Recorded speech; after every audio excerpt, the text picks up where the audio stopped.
So this is Henrhyd Falls.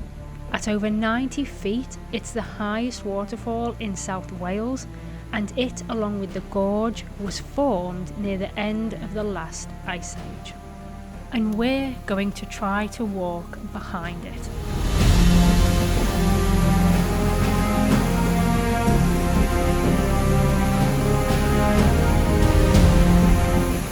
I'm not even that close to it, and already the air is just filled with spray.